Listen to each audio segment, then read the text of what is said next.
del programa de hoy. Bienvenidos a Sentir para Sanar. Yo soy Patricia Carles y bueno, estoy muy emocionada el día de hoy porque el tema que vamos a tratar me apasiona. Aquí estoy detrás de mi santuario en el Monte Shasta, en California. Y hoy vamos a hablar, sí, de María Magdalena y vamos a hablar de los templarios con un invitado muy especial que es César Imelloni desde Argentina, autor de este libro, Los Templarios, Hijos del Sol. Lo muestro acá en Instagram primero. Templarios, Hijos del Sol.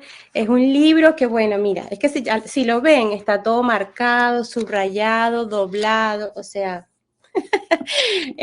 periodista al fin, te rayo todos los libros. Entonces, bueno, hoy es que me encantó, César, este libro me ha encantado.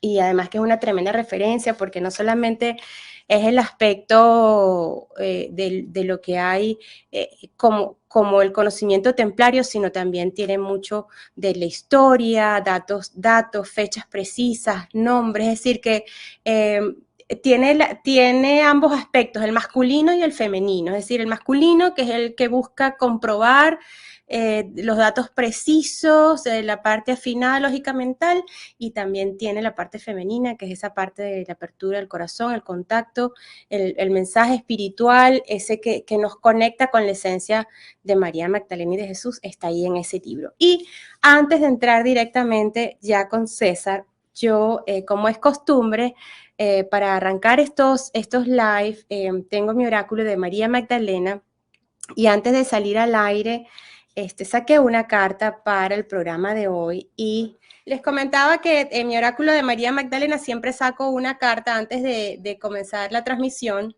y la carta que salió hoy dice The Real You. Aquí está, aquí la muestro, The Real You. La voy a leer para los que están escuchando, para los que se están incorporando en este momento, porque esta es una carta para todos los que estamos conectados en este momento. Es un mensaje sentido de María Magdalena en este momento para todos los que estamos aquí conectados. Y dice, as humans, como humanos, we are so attached to our physical world. Estamos muy apegados a nuestro mundo físico, y eso nos hace perder la mirada de lo verdaderamente natural. Estoy traduciendo simultáneamente por si acaso me ven aquí en algún espacio de silencio. Y mientras hacemos esto, ¿verdad? Estamos apegados a una identidad y a un sentido de lo que es el mundo y el estatus del mundo y de lograr las cosas del mundo. Pero vamos perdiendo la esencia del toque, que es lo que en realidad somos. Entonces, algo dentro de nosotros se desconecta, y hoy María Magdalena nos invita a reconectar con eso, con los que nos hemos desconectado, y dice, presta atención a tus sentimientos y comienza a reclamar toda la belleza y las cualidades que posees, incluyendo aquellas únicas cualidades por las cuales for so long preserved and ignored, de las cuales has preservado durante mucho tiempo y también has ignorado. Entonces, ilumínalas y diviértete. Si se lighten up and have fun. Laugh, ríe. Esa es la mejor medicina para este tiempo. Y deja ir aquellos pensamientos entre lo que es correcto o incorrecto, bueno o malo, solamente, y no pienses, and you should do and what is just be good for you, no lo que está bien o lo que está mal. Deja que tu propia naturaleza emerja y siéntete inspirada o inspirado a descubrir todo lo nuevo, una nueva manera de descubrir la vida. Y entonces lograrás adquirir la grandeza y el éxito de la grandeza de todo eso que te llena de tu propio ser. nútrete a ti mismo físicamente, espiritualmente y emocionalmente. Hay mucho más. There is so much to be grateful and so much in life to explore. Hay muchas otras cosas más en la vida grandiosas para ser exploradas. Así que, bueno, bienvenidos. Voy a darte la bienvenida para acá también en YouTube. César, ya estamos aquí conectados en las dos plataformas, pero voy a guiarme solamente por el volumen de la plataforma de YouTube para que no haya eco. Bienvenido, César, ¿cómo estás? Muy bien, la verdad que muy bien, tanto tiempo desde la última vez que charlamos, así que contento de nada, poder compartir unos minutos contigo que realmente le hemos pasado muy lindo cuando estuviste por Arcadia, por Argentina, por el Templo de María Magdalena. Así que, bueno, espero que esa experiencia haya sido también renovadora para vos, como lo es para tanta gente. Y, bueno, feliz de estar acá contigo. Total. Fue una experiencia muy hermosa, estar en Capilla del Monte, en Arcadia, subir también al Cerro Uritorco, disfrutar de ese templo de sonido que tienes ahí en Arcadia. De hecho, parte de los planes que tengo previstos aquí en el Monte Shasta, en este santuario donde me encuentro ahora, es también construir un templo de sonido. Así que ya te invitaré para que vengas también a disfrutar el templo del sonido acá en Mount Shasta. Así que, pues bueno. Tenemos mucha gente linda conectada, César.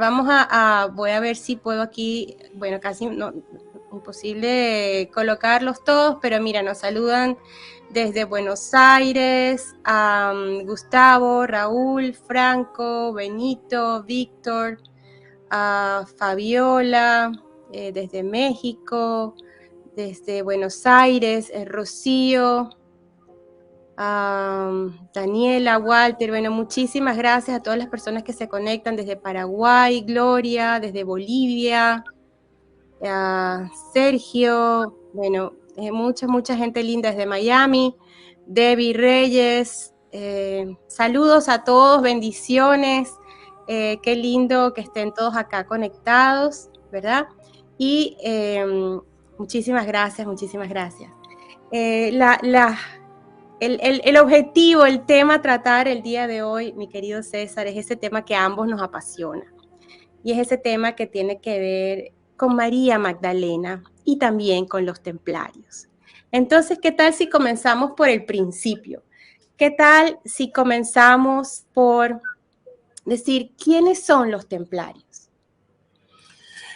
Bueno, para hacerla corta, digamos, un grupo de 9 hombres que llegaron en 1119, según algunas versiones, otros en 1115, la tengo con 1900. En 1115 llegan a Jerusalén, se presentan ante el primer patriarca de Jerusalén, que va a ser Godofredo de Bouillon, y le dicen que están al servicio de la protección de los caminos de los peregrinos, ya que había muchos bandidos en esa época, y a partir de ahí comienza una historia increíble. En realidad la historia oficial dirá que fueron eso durante casi 15 años, pero básicamente fue una misión arqueológica secreta para encontrar básicamente artefactos religiosos que tenían que ver no solamente con el cristianismo, sino también con civilizaciones antiguas que atesoraron en el templo de Salomón, digamos, el pueblo judío a lo largo de su historia, no solamente de su paso por Egipto, sino también de su paso por Babilonia. Entre esos iba a estar el Arca de la Alianza, el sudario de Turín, la menorá, las tablas de la ley, bueno, y otras cuestiones que son menores, como por ejemplo textos religiosos que databan de siglos muy anteriores a los que nosotros teníamos como oficiales, con lo cual esos textos eran fundamentales para poder entender la verdad de primera mano. Y de ahí es donde se empiezan a desembocar un montón de historias realmente que contradicen toda la historia oficial, por lo cual va a ser perseguida obviamente en su primera instancia María Magdalena, inclusive por algunos de los propios discípulos, perseguidos también los cátaros por mantener esa misma esencia y esa misma enseñanza sin alteración de las primeras versiones de lo que Jesús intentó difundir. Y después de los cátaros caerán los templarios, que también atesoraron la misma información, y hasta nuestros días se intentó llegar con esa historia fidedigna, lo que se llamó siempre la pistisofía, ¿no? El conocimiento sin alteración. Eso significaba la pistisofía. Entonces, a los templarios, junto con los cátaros y junto con María Magdalena, el objetivo siempre fue desprestigiarlos, porque para desprestigiar el mensaje primero tenés que desprestigiar al mensajero. Entonces, María Prostituta, Eva la manzana, porque bueno, si vos te vas a fijar cuál es uno de los alimentos más importantes del ser humano para paliar un montón de enfermedades, inclusive directamente relacionado con la longevidad, va a ser la manzana. O casualidad, la manzana termina siendo un factor preponderante a la hora de echar como una especie de maldición sobre la humanidad. Y todo eso era conocimiento antiguo. Lo mismo nos va a pasar con María Magdalena, como te decía, la prostituta, cosa que nunca lo fue, pero había que desprestigiar al mensajero. Lo mismo va a pasar con los cátaros, los hombres justos, los hombres y mujeres justas, ¿no? Los puros, y sin embargo van a ser desprestigiados como herejes, como que eran adoradores del demonio. Y después tendrán los templarios, que ya tenían un rosario de acusaciones totalmente falsas, pero bueno, había que desprestigiarlos para no solamente quedarse con el conocimiento, sino que los templarios encima no solamente tenían un poderío económico impresionante, sino que eran acreedores de la deuda de la mayoría de las monarquías de Europa, con lo cual la caída de los templarios beneficiaba no solamente al rey de Francia, sino que a todas las monarquías. Deberíamos ver pasar casi 1000 años para que a partir de 2000 se encontrara en los archivos secretos del Vaticano unos pergaminos que se van a llamar los pergaminos de Chinon, donde ahí existe sí la definición papal, donde dice la exoneración de los templarios. O sea, no encontró culpa alguna en los templarios, pero ese documento que debía haber exonerado a los templarios y haber seguido la orden pública hasta nuestros días, el rey de Francia dice: no, esto no es inaudito, esto no existe, se oculta esa definición papal, digamos, una definición a través de la monarquía que va a hacer que los templarios son culpables, van a ser llevados a la hoguera, igual que los cátaros, e igual que grandes pensadores como por ejemplo Bruno, como iba a ser Galileo Galilei, como iba a ser Copérnico. Ellos se retractaron, pero en definitiva su destino era la hoguera si contradecían la historia oficial, ¿no? Y estamos hablando de grandes personajes de la historia. ¿Qué decirte de Da Vinci, inclusive, que varias veces fue amenazado en base a sus pinturas, que obviamente los pintores de aquella época eran pobres, pintaban para comer. Entonces venía, y la mayoría de las veces los que les encargaban las pinturas, que todo lo que tenía que ver con lo religioso, eran las diócesis y las iglesias locales. Entonces cuando el pintor agregaba algo extra, porque tenía un conocimiento específico, bueno, ponía en riesgo su vida. Pero esa era la forma, era el internet de la época, era el WhatsApp de la época, para hacernos llegar a nuestros días mucha de la información que está encriptada hoy en muchísimos museos del mundo. Los templarios atesoraron, por sobre todas las cosas, de las reliquias religiosas, documentación del año, digamos, del siglo I, que es inclusive anterior a lo que nosotros hoy conocemos como textos canónicos, oficiales o no oficiales, pero inclusive son anteriores, con lo cual la veracidad de ese contenido va a ser siempre mucho más importante que la que nosotros hoy leemos en la vida contemporánea, ¿no? Entonces los templarios fueron una orden religiosa y militar que en algún momento trabajó en conjunto con la iglesia. La historia oficial dirá que respondía solamente al Papa, pero eso no era así, porque casualmente el ataque a Monsegur y la primer cruzada que va a ser contra los cátaros, son los templarios los designados para masacrar esos enclaves. Y sin embargo los templarios se niegan. Entonces, si respondían directamente al Papa, uno no se puede negar. Eso demuestra que los templarios no solamente no respondían al Papa, sino que tenían su propia agenda. Obviamente era un mundo muy pequeño la Europa y no había lugar para la monarquía, el Vaticano y los templarios. Alguien tenía que desaparecer. Le tocó a los templarios transformarse en una sociedad muy discreta, atravesar los siglos prácticamente sin ser detectados y utilizar instituciones intermedias de distintos países para poder seguir luchando contra ese mal establecido, que era el statu quo de la época, que es el mismo que gobierna hoy en día. Esos eran los templarios. Fíjate, aquí hay una cita que quisiera compartir de acá de tu libro Templario, Los Hijos del Sol. Y cuando hablas de ese documento privado llamado El Jardín de José, que entiendo que es José de Arimatea, ¿correcto? Hay una parte acá que dice que esta orden del temple, ¿verdad? Que fue este documento del año 180 después de Cristo. Dice a principios del año, después habla que el Vaticano a principios del año 2000, donde fue la orden terminante para reclamar el honor de María Magdalena, que debía ser restaurado, o los cimientos del Vaticano serían puestos a prueba al difundir públicamente la verdad templaria sobre la historia de Jesús. Es decir, que los templarios, ¿verdad?, encontraron un documento que de alguna manera ponía en jaque al Vaticano. Y entiendo, según lo que nos comentas en tu libro, que en parte debido a esta presión que se ejerce sobre el Vaticano, es que el Vaticano finalmente, después de unos cuantos cientos o miles de años, sale a declarar públicamente que María Magdalena ya no es la prostituta, ¿verdad? Que María Magdalena, en cambio, es la apóstol de apóstoles de Jesús. Háblanos un poco de eso, César. Bueno, es súper interesante porque Tomás de Aquino, que no era cualquier personaje de la Iglesia Católica, era Tomás de Aquino, sabiendo que Jesús no es el Mesías judío, digamos, el pueblo judío, para hablar del pueblo israelita, porque judío en realidad es una pequeña secta nacida 50 años antes de Jesús, que vive en Judea y que interpreta las escrituras de una forma muy radical, interpretando al pie de la letra que el pueblo judío, esta secta religiosa, que era la mayor parte del Sanedrín de aquella época, estaba destinada para gobernar el mundo y dividir el mundo en distintas categorías, donde estaba la categoría superior y del resto éramos todos de segunda y tercera categoría.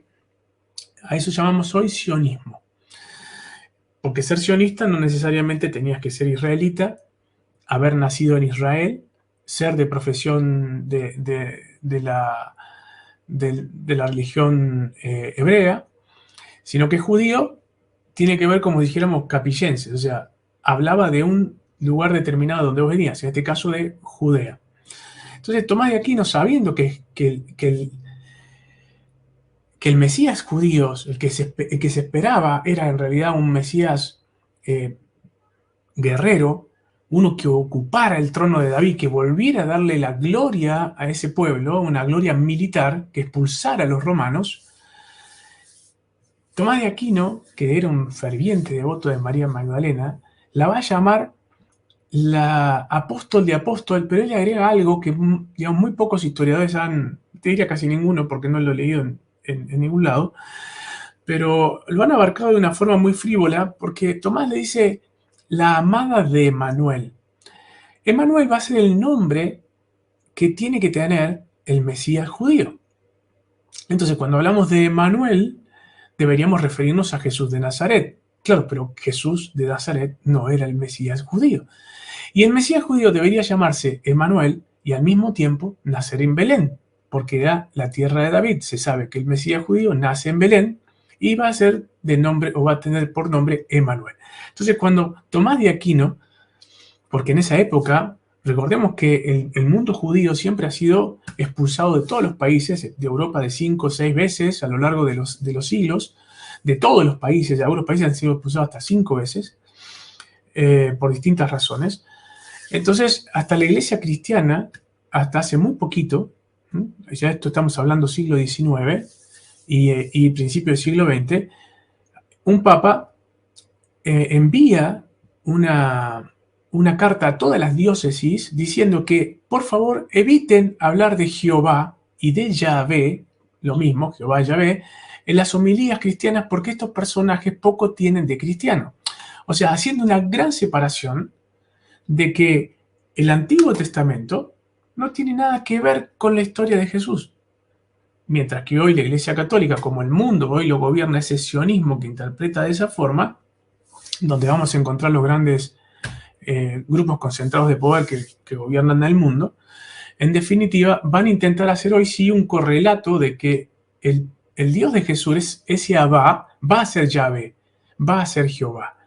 Y entonces Tomás de Aquino, que lo sabe perfectamente, que no es así, le va a decir la amada de Emmanuel, diciendo, María Magdalena es la amada del Mesías. Pero es como tocarle o mojarle la oreja al mundo judío, quizás en una simple rebeldía juvenil, por interpretar que ese mundo judío es el que llevó a Jesús a la cruz. Entonces, hablar de Jesús en términos de Emmanuel tiene dos componentes muy picantes. Primer hecho es, Jesús no tiene nada que ver con ese Antiguo Testamento. Jesús no respetaba el sábado, por ejemplo, que era sagrado el sábado. Jesús decía, las leyes de Moisés acaban de terminar desde el punto de vista de que yo empiezo una nueva alianza y eterna, dejando atrás absolutamente todo. Enseña que no hay que leer más la Torá, porque él dice, no seguirás aprendiendo de legislación muerta. La legislación muerta, Jesús se refiere directamente a los textos religiosos. Y así iba a ir rompiendo sistemáticamente todas las leyes de Moisés, con lo cual estaba más que claro que Jesús tenía su propia agenda. No era la continuación de ese ser que aparece aparentemente en el monte Sinaí en Moisés. Entonces Tomás de Aquino le dice la amada de Emmanuel. Entonces es el condimento político. Ahora el condimento desde el punto de vista espiritual le está diciendo lo que dicen después los textos sobre un tal Juan, el discípulo que Jesús más amaba. Y cuando los textos se refieren a eso, los textos nuevos han sido modificados y le pusieron la palabra Juan, Juan el Evangelista. Ese Juan el Evangelista no existe en ningún texto antiguo.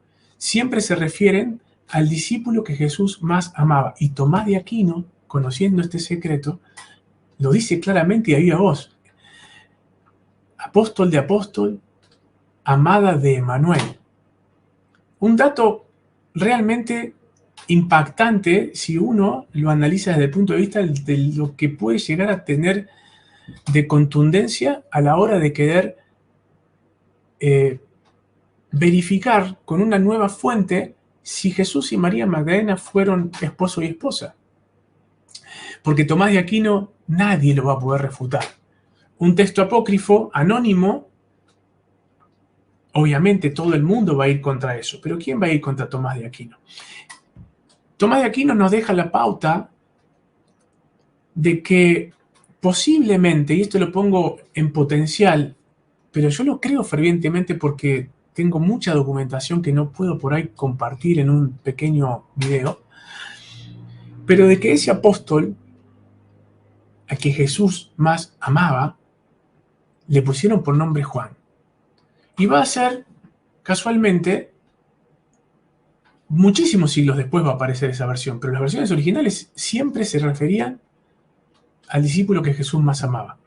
Cuando vemos todas las pinturas de Da Vinci, fíjate, acordate la última cena, que siempre dicen que María Magdalena es la que está al lado de Jesús, ¿no?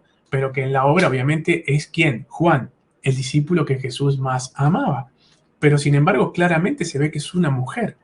Y cuando vas a ver los vitrós, las pinturas, las esculturas de Juan, entre comillas, el evangelista, el discípulo que Jesús más amaba, te vas a dar cuenta que es una mujer. Y en algunos lugares hasta tiene pechos, y en otros lugares hasta tiene una cinta, que está encinta, como si es hombre, como si es mujer. Siempre lo vas a ver afeitado, siempre lo vas a ver con rasgos muy finos, bien afeminado, mientras que los demás discípulos son siempre representados pescadores, rudos, rústicos, barbudos, desalineados. Y entonces me pregunto, y te voy a contar algo que te va a encantar. Si Juan no existió, era una forma de llamar a María Magdalena, ¿por qué tanto lío? Y es claro, en la época de Jesús, la mujer no tenía capacidad alguna de hacer absolutamente nada, no tenía derecho a nada, inclusive no tenía derecho a testificar. ¿Qué significa esto? Es que si una mujer veía un asesinato y veía al culpable, si la única testigo era una mujer, el culpable no se le hacía nada porque el testimonio de la mujer no era válido. Entonces Jesús hace una cosa maravillosa que va a ser poner en su lugar a Pedro cuando Pedro le dice las mujeres no son dignas para estar sentadas en esta mesa, Jesús. Entonces Jesús le dice, bueno, yo las voy a dignificar, así que ahora se sientan. Primer choque con Pedro. Segundo, Jesús resucita. ¿A quién se le aparece? Por supuesto, a María Magdalena, que no solamente le dice que vaya a avisar a sus hermanos que él había resucitado, sino le dice, ve y da testimonio. O sea, hay una contundencia de Jesús de devolverle la dignidad a la mujer a la misma altura que el hombre, especialmente en su movimiento, que no solamente la nombra implícitamente a María Magdalena como la anunciadora, porque es la que ve la resurrección y el que la va a anunciar, sino que la manda a testificar la resurrección, el momento más glorioso de Jesús. ¿Dónde está Juan en todo esto? No existe. En esos pasajes Juan no existe. Es el discípulo que Jesús más amaba. Supuestamente estaba con la Virgen María, porque en la cruz le dice, ahí está tu madre, ahí está tu hijo. Pero después en todo el proceso siguiente no aparece nunca. O sea, se desvanece. Entonces, ponete a pensar que en esa época que la mujer no tenía valor alguno de testimonio, ¿cómo esa mujer, cómo uno va a escribir un libro con las enseñanzas de Jesús cuando el libro lo tiene que escribir una mujer que es la que tiene la designación de ser la que testifica y la que anuncia? O sea que es normal que escribiera, y María Magdalena era culta. María Magdalena era culta, no era ni prostituta ni nada. ¿Por qué era culta? Porque era amiga de la esposa de Pilatos.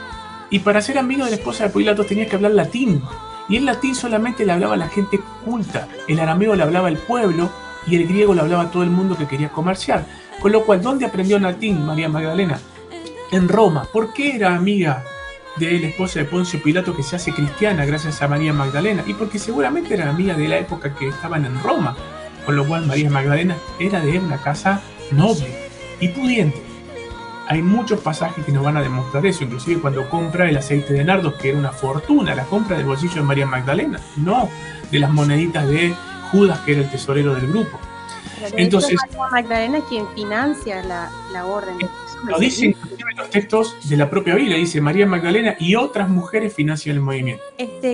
¿Cómo vamos a hacer, César? ¿Qué vamos a hacer? Porque yo cuando leo este libro y cuando te conozco a ti y cuando veo todo eso que estás haciendo en Arcadia, en Córdoba, en Argentina, en Capilla del Monte, me entusiasma tanto porque el llamado que yo sentí hace unos años atrás fue rescatar la imagen de María Magdalena.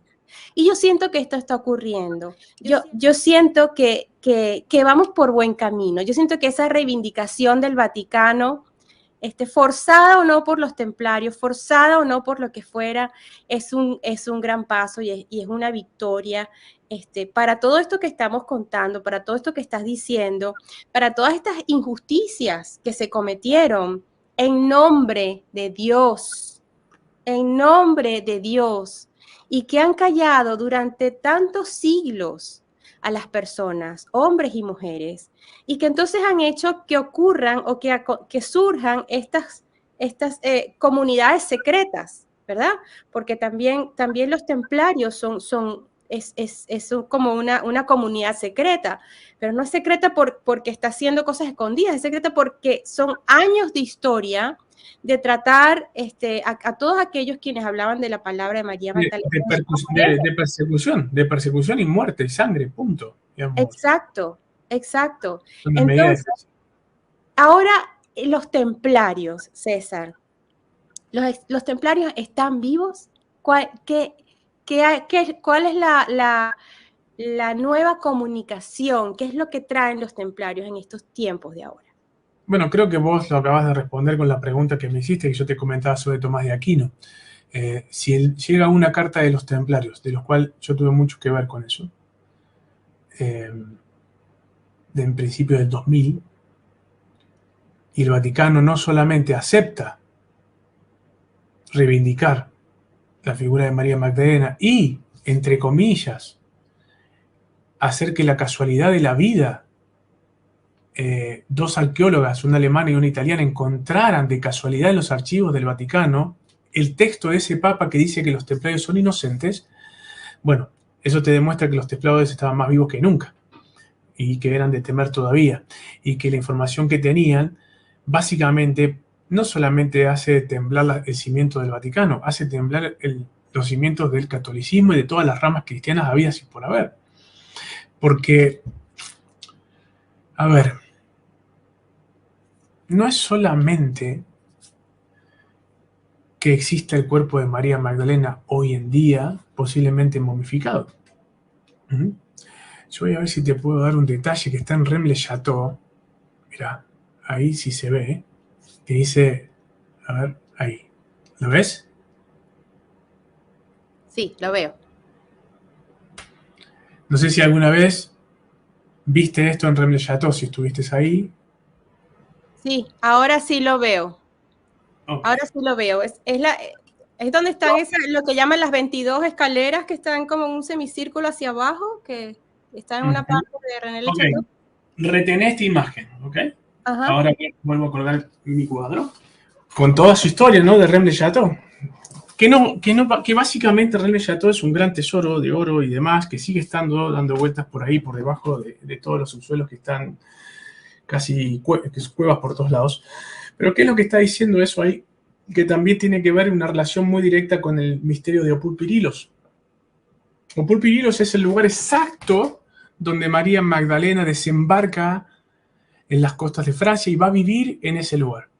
Los templarios detectan ese lugar, que donde había una choza, y van a construir un castillo. Van a fortificar el lugar. Eso que está ahí tiene un mensaje muy potente. ¿Qué es lo que dice ese? Porque eso está reivindicado también en otra iglesia que va a ser Comsur Artubi, en la frontera entre Francia y Suiza, donde el cuerpo de Jesús sí llegó a Francia también. Y hay una pequeña leyenda, y es leyenda, ¿no? Para que se entienda, no estoy afirmando absolutamente nada, es una leyenda. Es como si dijéramos, Sara existió porque era la hija de Jesús y María Magdalena, o simplemente Sara realmente era la criada de María Magdalena y que después le hicieron pasar por hija. Digamos, no lo podemos saber, cada uno puede tener su creencia, pero no hay nada contundente, ni siquiera en el folclore francés. Ni siquiera en el folclore francés. Entonces, en esta pintura de Rennes-le-Château, María Magdalena baja los escalones de la torre y saca el alma de un hombre con una espada, un hombre de luz, que está enterrado ahí con ella. Primero sale ella, vuelve a la vida y después vuelve él, su compañero. Pucha, lo que está diciendo eso es que tanto el cuerpo de ella, como el de Jesús, los dos llegaron a Francia. Jesús moribundo, esto cuenta la leyenda de ese lugar. Jesús moribundo muere los 7 días por las heridas de la cruz, pero puede estar en Opul Pirilos con ella, en ese lugar. Por eso los templarios hacen un tremendo castillo para proteger ese lugar. Y eso está en otra pintura donde viene María Magdalena, la Virgen María, Nicodemo, y ángeles tirando una barca con un hombre que está casi embalsamado, pero no está embalsamado del todo, como que está casi moribundo, obviamente con el halo de santo, y que lo llevan hasta ese lugar. Entonces, acá todavía hay cosas de las cuales Rennes-le-Château no nos termina de contar. Y pinturas como estas, que no están al alcance de mucha gente, nos empieza a regalar para escribir ríos de tinta de libros nuevos. Porque imagínate poder explorar de que tanto Jesús como María Magdalena pudieron llegar a las costas de Francia en los barcos de Arimatea. Y esto nos pone de manifiesto, esto va de la mano con el último trabajo que estuve presentando, que es el cuarto grial, el cáliz mariano o el cáliz de María Magdalena, que es el único cáliz o grial realmente documentado desde el siglo I hasta el día de la fecha, que le podemos seguir la trazabilidad de su historia desde que salió de Jerusalén en el siglo I hasta hace 20 años atrás. Entonces, ¿por qué es el cáliz de María Magdalena? Porque era el recipiente donde María Magdalena tenía el aceite de nardo con el que limpió a Jesús su sangre mientras estaba en el sepulcro. ¿Y por qué había tanta necesidad rápidamente, sabiendo que caía la noche y sabiendo que en el mundo judío estaba prohibido tocar un cuerpo ni bien bajara el sol, ¿por qué María Magdalena se acelera tanto para poder ir a limpiar el cuerpo de Jesús? Dos motivos: o todavía no estaba muerto y estaba tratando de curar sus heridas, o fue a limpiarlo porque ella amaba a su maestro, a su esposo, a quien sea, y fue a curar su cuerpo, a dejarlo lo mejor posible, porque ya el sábado no se podía hacer nada y tenía que volver a terminar su trabajo el día domingo. De hecho, María Magdalena no cree en la resurrección de Jesús. Fíjate lo que te voy a decir. Porque si usas el sentido común y los textos, siempre usando los textos escritos en la antigüedad de este siglo I, vamos a ver que María ingresa al sepulcro y se encuentra con dos ángeles. O sea que María Magdalena tiene otra cosa particular. Es la única persona que habla con dos ángeles en forma directa, mientras que el resto de la historia, tanto del Antiguo Testamento como el Nuevo, todos los ángeles o arcángeles que se le aparecen a todos son en sueños, nunca en presencia física. Y María Magdalena habla con dos ángeles en la tumba que le dice: ¿a quién buscas, mujer? ¿Por qué lloras? No, estoy buscando a mi maestro. ¿Dónde lo pusieron? Díganme, yo lo voy a buscar. Y se sonríen y no le contestan más. Y como no le contestan, ella sale del sepulcro. Y ahí se encuentra con un jardinero y le dice al jardinero: ¿dónde pusiste el cuerpo de mi señor? Decime, yo lo voy a buscar. ¿Dónde está? Y Jesús le dice: María. La llama por su nombre y ahí María cae de rodillas y se da cuenta. ¿Pero qué te está diciendo esto? Que María nunca pensó ni creyó en esa resurrección, porque si no, en cuanto no estuvo el cuerpo, lo primero que pasó por la mente de María Magdalena fue: robaron el cuerpo, no resucitó, porque está claro en el diálogo, y en eso coinciden todos los evangelios. Con lo cual María, en su dolor, en su momento, en su angustia, está buscando el cuerpo de Jesús, ese cuerpo que acababa de limpiar el día anterior, o ese cuerpo que quizás intentó sanar, porque también hay que interpretar los rituales. ¿Y si María Magdalena, en base a todo lo que aprendió de Jesús, no estaba intentando revivirlo? ¿Por qué no? Si en el mundo judío veníamos de presenciar que Jesús había revivido a varios niños, a palomas, a Lázaro. Además se dice que también María Magdalena había sido instruida en Egipto, en la escuela de Horus, la escuela de Isis, donde además se enseñaba precisamente esas ceremonias ritualísticas de vida, de la muerte, ¿no? Eso lo puedes poner en potencial. Como buena periodista que sos, sabes que eso lo tenés que poner en potencial. En cambio, lo que yo te estoy diciendo no está potencial, está escrito por testigos de la época. Entonces, Jesús lo hizo y nadie dijo: esto que hizo Jesús fue un acto de magia, fue mentira. No, Lázaro lo resucitaron, a la niña la resucitaron, las palomas la resucitaron. Recordemos que Jesús mata una paloma cuando es chico y le agarra una rabia. Otro chico también dice que también lo mata y que la madre lo reprende y él lo revive en ese momento. Está escrito, es parte de la infancia de lo que dice de Jesús.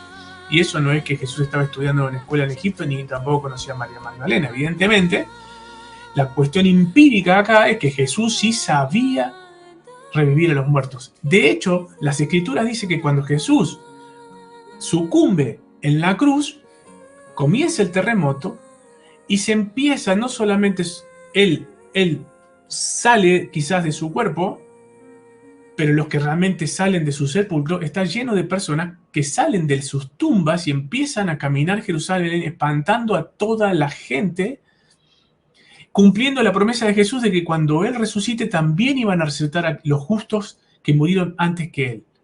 Entonces todos aquellos justos que habían muerto y estaban enterrados resucitaron como Lázaro y caminaron hasta sus casas para decirle a su gente que estaba bien. Después no se sabe más de esos muertos vivientes. Con lo cual el poder de la resurrección posiblemente también era una tecnología. Porque lo que pasa con Jesús para su resurrección, evidentemente pasó en todo Jerusalén.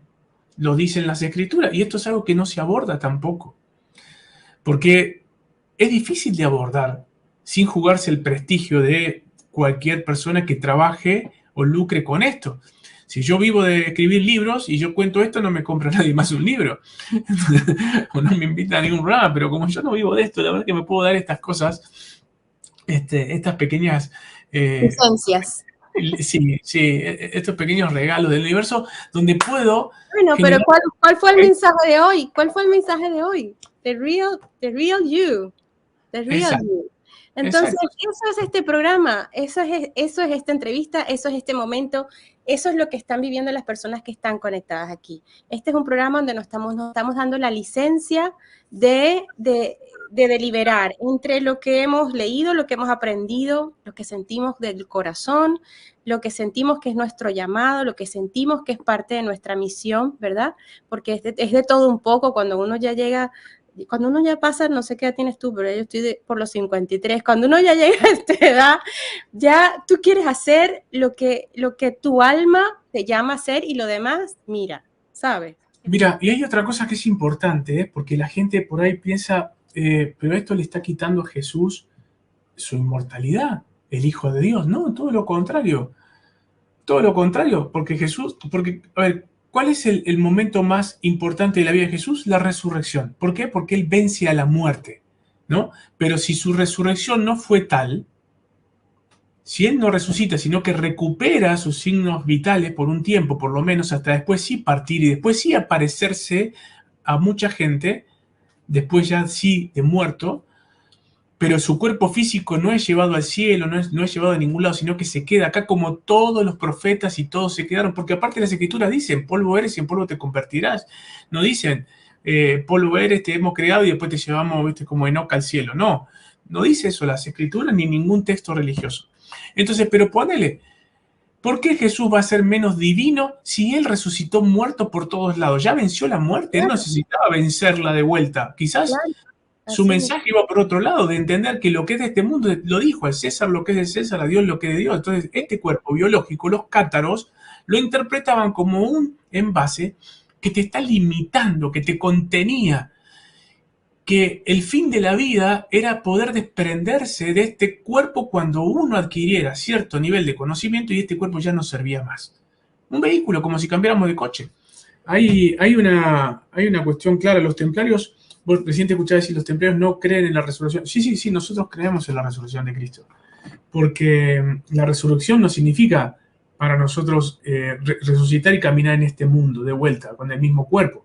En eso coincidimos con los cátaros. La resurrección para nosotros significa que nosotros pasamos a un nuevo vehículo similar y que tiene a la vista las mismas formas que esta, pero tienen otros componentes. Por ejemplo, ya no necesitan de un alimento físico, entre algunas otras cosas, porque eso después son distintos niveles de ascensión, y todo esto los templarios, ¿por qué los templarios fueron distintos? Porque no se quedaron con el dogma de la iglesia, sino que fueron con las civilizaciones antiguas y fueron mamando de todo un poco, lo fueron mezclando y viendo con el sentido común lo que realmente estaba sucediendo. Y para eso inclusive se creó una escuela dentro de la orden, que era una escuela de misterios, que se llamó el Secretum Templi, que era el que se encargaba tras bambalinas, de estudiar todos los textos religiosos de todas las religiones y de todas las filosofías del mundo que los templarios podían acceder, tanto del mundo musulmán, del mundo judío, del mundo ya de esos 1000 años cristianos, por más que fueran manipulados por el Imperio Romano, pero hubo fuentes que se mantuvieron realmente vivas desde la primera hora, como por ejemplo los esenios, que es donde se van a escapar los esenios y dónde van a estar, va a ser su eje de influencia, va a ser a lo largo de todo Jerusalén hasta Egipto. Entonces, los templarios sabían perfectamente que Egipto tenía mucho que ver con Jesús, que Egipto tenía mucho que decirle al mundo y que estaba ya sucumbido ese conocimiento y que había que recuperarlo. Y los templarios se encargaron de recuperar todas las historias, todos los mitos, todas las leyendas, sin descartar absolutamente nada, con ese mismo objetivo, pero también con ese mismo prisma. Nadie era dueño de la verdad. Entonces, como nadie era dueño de la verdad y la verdad estaba esparcida por el mundo en 10.000 pedazos, los templarios trataron de recuperar todos los pedacitos que pudieron. Entonces, los templarios creen en la resurrección, pero no descartan la posibilidad que estamos charlando ahora, porque no es descabellada. Los templarios creen que los evangelistas fueron aquellos que escribieron la historia y que posiblemente hubo hombres que escribieron la historia, pero también creen que Juan el Evangelista era María Magdalena. ¿Por qué? Porque uno de los 9 fundadores de los templarios también se hace llamar Juan. ¿Por qué se hace llamar Juan? Porque él recibe profecías. Vamos a hablar de Juan de Jerusalén, pero no hay ningún Juan en los 9 originales, con lo cual ese es un nombre ficticio. Entonces él toma, si él empieza a recibir esas profecías, ese 9º templario empieza a entender que lo que está recibiendo es lo mismo que recibió Juan, el evangelista, en el Apocalipsis que hoy tenemos en la Biblia. Pero si ese Apocalipsis, si ese Juan no existía, quiere decir que el Apocalipsis lo recibió María Magdalena. Porque aparte es coherente. Porque si ella es la que Jesús lo mandó a testificar, ¿cómo no le va a mandar un texto que es casualmente para que él testifique que lo que está por venir en esas profecías, la misma persona que Jesús le dio la autoridad para testificar su resurrección, le da la potestad para testificar lo que viene para la humanidad según esa profecía de Dios? Y los templarios vuelven a tomar ese nombre, Juan, o sea, decir Juan es María, decir Juan es Juan, el discípulo que Jesús más amaba, es lo mismo que decir María Magdalena. Quiere decir que Juan el Apocalipsis es María Magdalena. Entonces, cuando buscan el evangelio perdido de María Magdalena, no está perdido, lo tiene todo el mundo en su casa. Por eso es el triunfo más grande de María Magdalena, que todo el mundo tiene en su casa el evangelio de María Magdalena perdido. Es el evangelio de Juan. Juan va a ser el único que va a decir que en la cruz estaba María Magdalena, casualmente. En los otros 3 va a decir que está María Magdalena, y en otro va a decir María Magdalena y otras mujeres. Ni siquiera nombran a la Virgen María en la cruz. El de Juan sí. Y también vas a ver otra cosa. El trazo de la letra del Evangelio de Juan es en prosa. O sea, como hablando entre nosotros. Es el texto tal cual como escribiría una persona con una pasión y un sentimiento digno de una mujer. En cambio, los otros están escritos como mi libro, más académico, más de prueba empírica, dejando poca luz a la posibilidad del mito y la leyenda, porque quiero hacer un libro que casualmente, como se está utilizando en muchos países, sea un libro de estudio de la época medieval. Entonces no puedo divagarme en cuestiones de leyendas y de mitos, porque entonces no serviría para ese propósito. Claro. El libro fue prohibido casualmente por la Iglesia Católica en Venezuela hace un par de meses. El Templarios, los Hijos del Sol. Exactamente. Entonces, eso para mí es un orgullo. Como templario, es el mejor premio que me pudieron dar. Como también fue un premio hermoso, tanto en otros países de Latinoamérica, ministros de educación diciendo que ese libro es el libro de mayor rigurosidad académica sobre historia medieval y de historia de María Magdalena de los últimos tiempos. Entonces, hoy el libro está en más de 17 países, no para realmente de venderse. Para mí ha sido realmente una sorpresa, porque yo no soy escritor, yo soy un empresario y lo mío siempre pasó por ahí, ¿no? Y llamarme a mí escritor es como faltarle respeto a los escritores. Entonces, pero sí hicimos una obra maravillosa, con toda la sabiduría de la orden, con todo el aporte de todos los intelectuales que son miembros de la orden, y también con un grupo de periodistas, historiadores, arqueólogos y demás que me ayudaron en todo lo que tiene que ver con las investigaciones, los trabajos de campo, los meses que pasé durante 6 años para escribir ese libro. Si fuera sido escritor lo hubiese escrito por ahí en 6 meses, pero a mí me tomó 6 años. Pero bueno, ahí está a la luz de los hechos el resultado, que es, si bien yo soy la cabeza de todo eso, hay un trabajo hermoso y un montón de gente que me ha acompañado en ese proceso, ¿no? César, hemos recibido muchos mensajes de todas partes del mundo, gente conectada de muchos países, y esto es gracias a esa gran labor que hace por distintos lugares con los templarios, con Arcadia, con tu libro. Así que, bueno, no puedo mencionarlos todos porque son muchísimos, pero agradecidos por la conexión que están teniendo. Quisiera que abordáramos dos puntos más que me parece importante. Uno, ¿cuál es la trascendencia de todos los documentos que se descubren en el Nag Hammadi en Egipto y que forma parte de toda esta destaparse de la olla en la actualidad con respecto a María Magdalena y con respecto a Jesús también. Bueno, es sumamente importante. De hecho, todos los maestres, los primeros textos de Nag Hammadi, de Qumran y del Mar Muerto, han sido estudiados ya en los años 70. En esa época la Orden financió una de las traducciones. De hecho, eso es una universidad de Holanda. Participaron 3 universidades. Una de ellas era la Orden del Temple disfrazada que venía de parte, digamos, de una universidad. Y a partir de ese momento a todos los maestres se le dio exactamente la traducción completa de esos textos de Nag Hammadi. Pero no es un libro, digamos, novelado. El libro dice, no sé, Jesús va caminando por acá y bueno, el texto ahí está roto, dice texto roto y continúa exacto. O sea, es la traducción exacta. Y tiene otro condimento súper importante, que esos textos están escritos o en copto o en griego. O sea, ¿qué quiere decir eso? Que es la primera traducción. O sea, evidentemente esos libros son traducciones ¿de quién? De los que se escribieron originalmente en griego o en arameo, porque del griego y el arameo pasaron al copto, y del copto fue pasado de vuelta al griego y a veces después a otros idiomas. Vamos a tener el trabajo de una persona maravillosa, yo se los recomiendo que busquen. Nunca hablé de este tema en ningún otro video, live o entrevista, que tiene que ver con los textos de la Biblia del Oso. No sé si escuchaste nombrar alguna vez la Biblia del Oso. La Biblia del Oso... No escuché antes de la Biblia del Oso.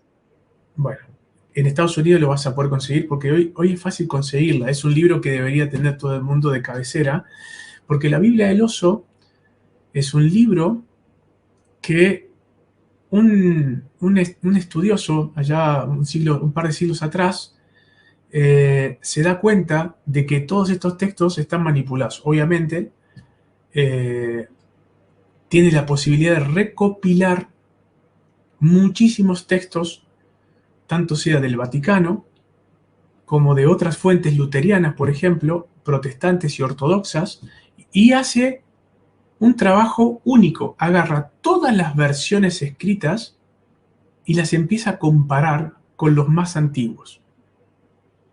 Por ende, la Biblia del Oso es el texto más exacto que puede tener una persona común y corriente de a pie y que lo puede adquirir en cualquier tienda de Europa o de los Estados Unidos.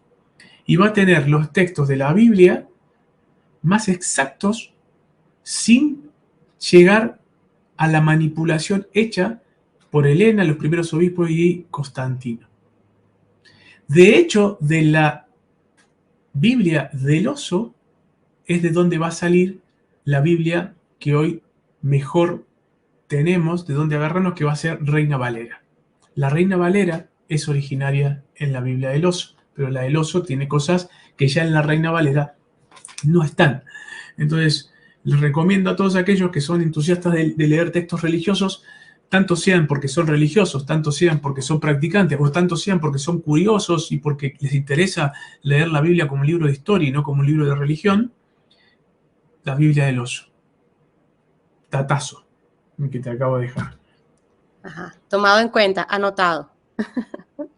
César, hay varias profecías importantes, ¿no? La primera, hablando de los cátaros, la profecía del último cátaro, ¿verdad? Que me gustaría que nos comentaras un poco de esta profecía que habla de este retorno de Laurel, del retorno de María Magdalena, y luego la profecía de María Magdalena y de lo que viene ahora. ¿Crees que podamos conversar un poco de esto? Te voy a tirar algunos datos porque en breve voy a hacer un programa extremadamente en profundidad. Va a ser un ciclo de 3 entrevistas donde vamos a abordar específicamente, inclusive voy a ver si lo podemos hacer con varias personas. Inclusive te voy a invitar también porque es información que nunca ha estado en las redes. Imagínate que nunca nadie habló siquiera de las profecías de María Magdalena, porque todavía están buscando supuestamente su evangelio perdido, mucho menos las profecías de María Magdalena. Las profecías de María Magdalena coinciden y son mucho más profundas, o sea, van más allá. ¿Y por qué damos a cuenta de que posiblemente el Padre Pío las conocía, porque el Padre Pío también va a tener profecías, ¿no? Pero el Padre Pío no dice, o no se sabe muy bien de dónde las toma, si es de una visión o si es porque él conocía casualmente las profecías de María Magdalena. Y después se van a replicar en las profecías de Fátima, especialmente en ese último mensaje no leído, no difundido al mundo, pero que si los demás mensajes coinciden con las profecías de María Magdalena, evidentemente las profecías del último mensaje de Fátima tienen que ver con el origen, y el origen más antiguo es María Magdalena. Con lo cual, si yo, Jesús, pongo a María Magdalena como la anunciadora y como la que testifica y como la columna vertebral de mis enseñanzas, por eso es María Magdalena. Magdalena, porque supuestamente debería haber un pueblo que se llamara Magdalena, que de hecho no existe. Hay uno que se parece, que se llama Migdal, y tiene otro nombre. Ni siquiera aparece Migdal, porque ahí vas a ver un montón de gente que dice, no, pues María Magdalena viene de Migdal y de Migdal. No, es muy fácil. Es tan fácil como ir a a Wikipedia, y ahí se van a dar cuenta que la ciudad de Migdal, tal como lo establece la mayoría de las personas, no existía en la época de María Magdalena, con lo cual María Magdalena no era de ningún Magdala.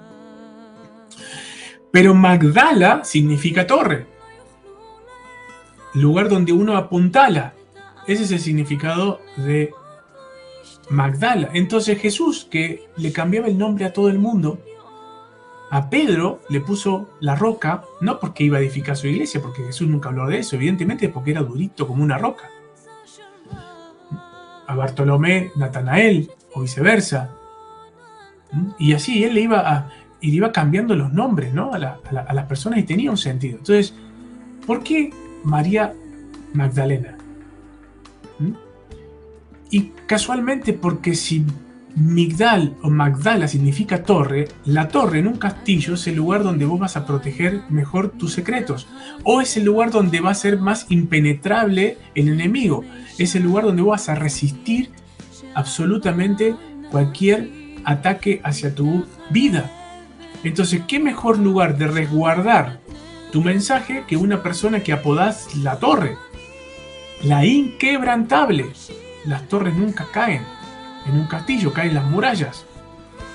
Cuando uno empieza a entender la connotación de las palabras en la antigüedad, como decir compañero era esposo, por ejemplo, como dice el Evangelio de Felipe, entonces entendemos que cuando Jesús le llama María Magdalena, no es porque viene de Magdalena, porque Jesús no es de Belén, porque si no se llamaría Jesús de Belén, si no se llama, todo el mundo lo conoció como el Galileo o como Jesús de Nazaret. Entonces todo apunta que Jesús nació o en Nazaret o en Galilea, porque así eran todos, todo el mundo se le sabía de dónde era.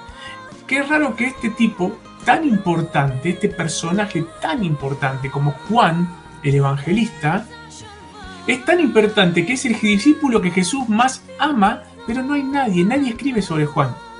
El discípulo que Jesús más ama y nadie le dedica 2 líneas en ningún texto. Eso es otra prueba más de que ese Juan no existió. Entonces, dicho lo dicho, y usando el sentido común, también puedo pensar que las apariciones marianas, entre comillas, no es la Madre de Jesús, sino a quien Jesús le encargó la tutela del mundo hasta su venida, que va a ser María Magdalena.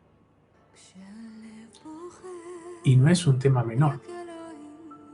En la retórica, no es un tema menor.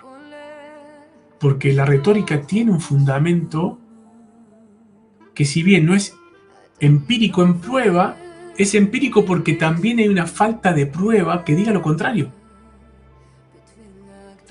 Entonces, desde ahí, me parece que es otro tema súper importante para abordar. Porque si las profecías de Fátima, Lourdes, de las que vos quieras, en realidad sigue siendo María Magdalena. Entonces tenemos que María Magdalena tiene el Apocalipsis de Juan, las profecías de Fátima, las de Lourdes, todas las apariciones marianas la potestad de Jesús en ser la que testifica y la que anuncia, y encima un segundo mensaje en la figura de Juan el Templario o Juan de Jerusalén, con las profecías más importantes en materia de contundencia, en materia de tiempo. O sea, Juan de Jerusalén en su profecía especifica nuestro tiempo. Lo que él ve es nuestra época. Después vamos a tener otros profetas, Nostradamus, vamos a poder divagar. Vos, para atribuirle a Nostradamus una profecía cumplida, te tiene que haber cumplido. Y después ves lo que querés ver. En cambio, lo de Juan de Jerusalén tiene una contundencia tan grande, de la misma forma que tiene la contundencia del Apocalipsis de Juan. La misma contundencia que va a tener la profecía del Padre Pío y la de Fátima. Y si todo ¿Cuáles es son el algunas trabajo de de esas la humanidad. profecías, César? ¿Cómo? ¿Cuáles son algunas de esas profecías? Por ejemplo. Lo más importante es que va a haber un hecho astronómico que no va a marcar el principio de ese fin de la sociedad como la conocemos. Que va a estar acontecido por 3 noches donde no vamos a ver el sol. Y que se va a repetir el proceso de lo que pasa en Egipto, donde se establece que las personas no deben salir ni siquiera a alimentar al perro. Porque el ángel de la muerte, como en Egipto, pasará y arrasará con todos aquellos que los encuentre incumpliendo esta promesa, esta palabra que era que cuando llegue ese ángel de la muerte con los 3 días de oscuridad, la gente solo debería estar en sus casas rezándole a Dios. Creas o no creas, porque si tenés 3 noches de oscuridad, más vale que vas a creer y te vas a arrodillar y vas a ponerte a rezar, no me quepa la menor duda. Y te dice que aquellos que quieran a sus animales, los metan adentro como en el pesebre, porque también van a morir, que es exactamente lo mismo que pasó con el 7º sello o la 7ª plaga en Egipto, que es cuando mueren los hijos de los primogénitos, y la única forma de salvarse eran aquellas casas que tenían marcada con sangre sus umbrales de los sacrificios de los corderos, haciendo alusión al sacrificio del Mesías que vendría, el Cordero de Dios. Y después de eso realmente se pone bastante ténebre la cosa, y bueno, da para un programa exclusivamente con estos temas. Y vos la tenés en un origen en María Magdalena, porque esos orígenes no solamente vas a encontrar un texto que lo puedes atribuir a María Magdalena, que es el de Juan, sino que vas a tener otro Juan 1000 años después que va a ratificar eso, y a eso va a venir apariciones marianas que van a ratificar a esos 2 Juanes.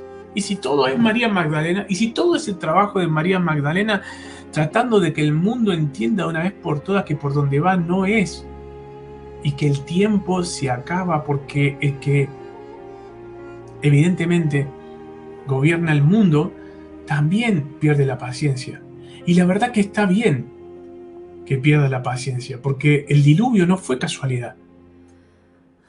Entonces vamos a hablar por qué el diluvio no fue casualidad, que están también en las profecías.